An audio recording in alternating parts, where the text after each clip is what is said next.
Allah Subhanahu wa taala memberikan motivasi melalui Rasulullah Shallallahu alaihi wasallam bahwa eh,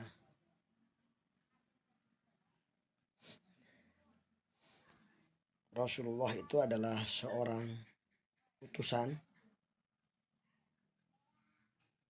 yang mana pada hari ini kita peringatkan, kita peringati supaya kita kembali kepada sejarah Rasulullah.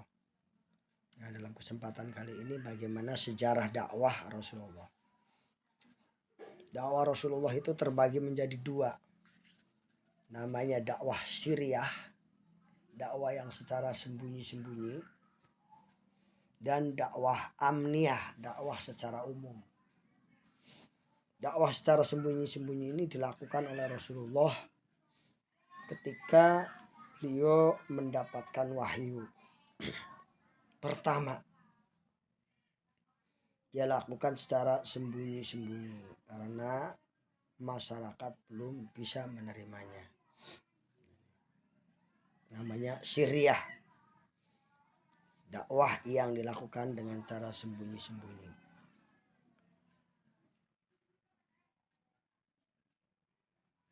Dakwah ini dilakukan beberapa tahun oleh Rasulullah ya. Di mana Rasulullah Shallallahu alaihi wasallam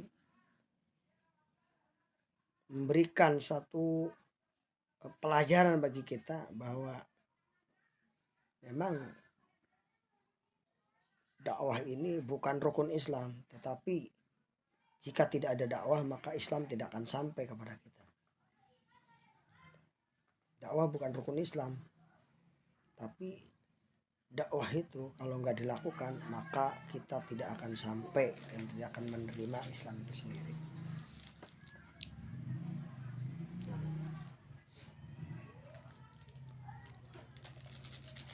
Pada saat dakwah siriyah ini Rasulullah Shallallahu alaihi wasallam yaitu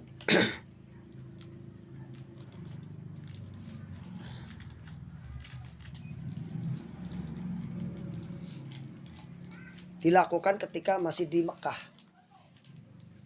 sebelum ke Madinah ya. Jadi sebelum ke Madinah masih dakwahnya dakwah siri, dakwah tersembunyi-sembunyi. Nah, Rasulullah SAW melakukan dakwah siriyah ini membagi beberapa ini ya, membatasi pengetahuan tentang strategi dakwah ini di lingkungan pimpinan saja.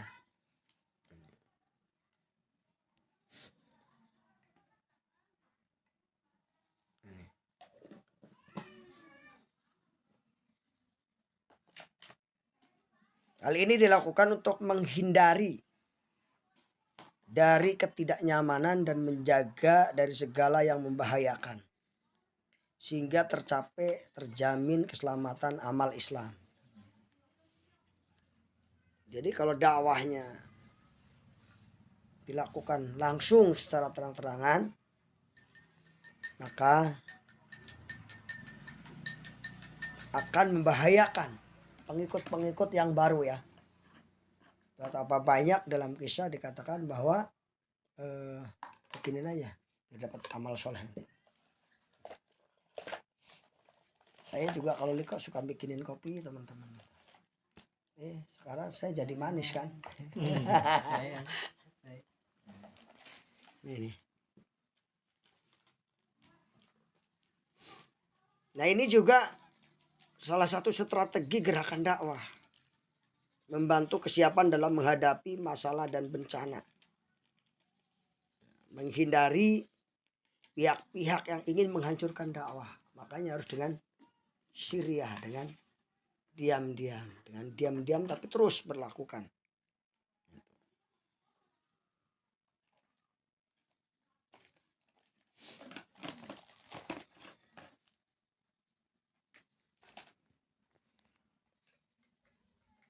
Kita juga harus melakukan dakwah ke keluarga kita pelan-pelan.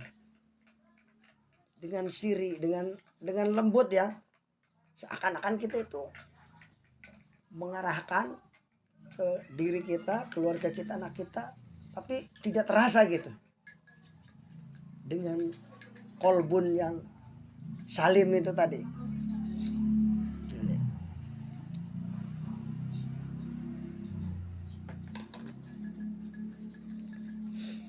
Apa yang harus kita rahasiakan? Pertama, kerahasiaan dalam bergerak. Ya, kalau mau ngaji nggak usah diumbar lah. Kalau kita memang belum kuat kan, biasa aja, silaturahim. Melingkar. Apalagi ketika masa-masa orang-orang berkumpul itu tidak boleh ya. Kita cukup dengan rahasia gitu.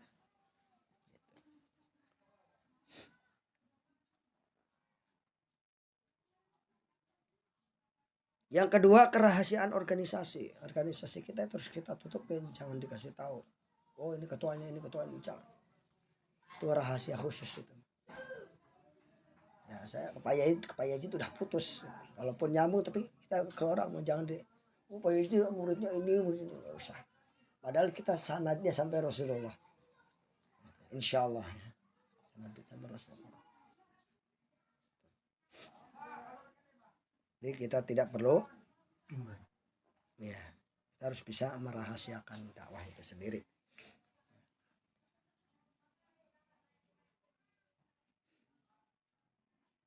Kemudian yang selanjutnya, cara menjaga dakwah itu membiasakan diri hidup sederhana. Tidak usah glamor, kalaupun kita punya ya. Sederhana di sini maksudnya bukan berarti kita mau sholat jamaah tidak boleh pakai mobil. Kalau kita punya mobil ya pakai, nggak apa-apa. Kalau memang perlu pakai mobil ya. Gitu. Kalau cukup dengan pakai sepeda atau pakai motor ya udah pakai motor.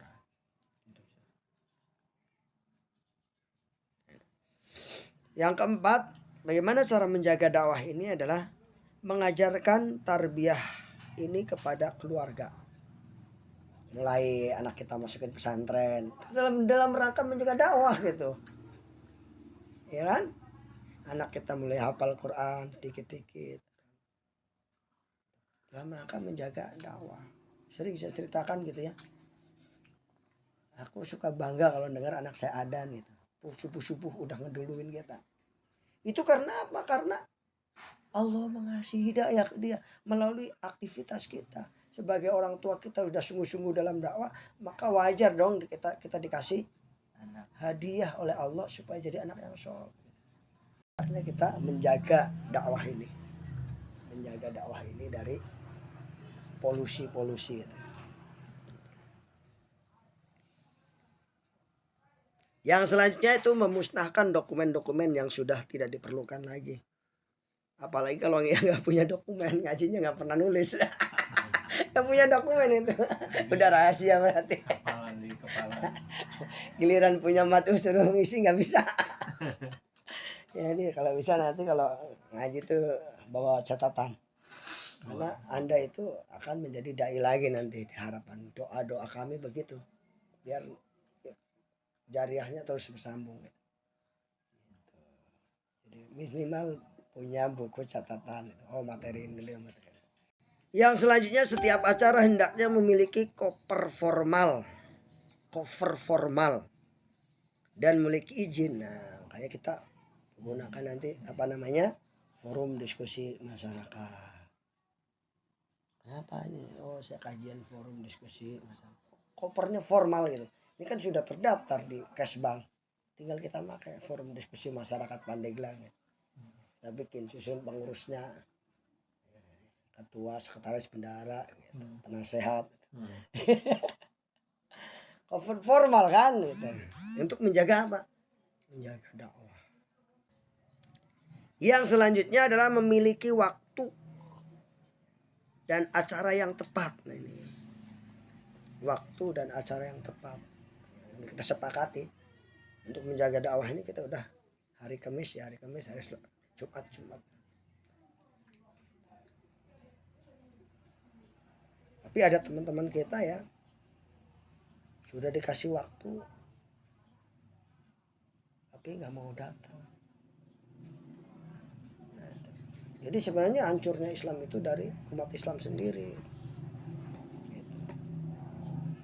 Umat Islam itu sendiri yang menghancurkan dakwah. Gitu. Udah dikasih waktu nggak mau hadir. Sering saya katakan kan, lebih baik kita hadir nggak ada murabinya, terus kita bilang kepada diri kita, ini adalah tarbiyah dzatiyah, pendidikan pribadi. Oh ya, kita udah datang aja, sudah 2 tahun saya DPD terus sama istri, nggak ada murabi kita.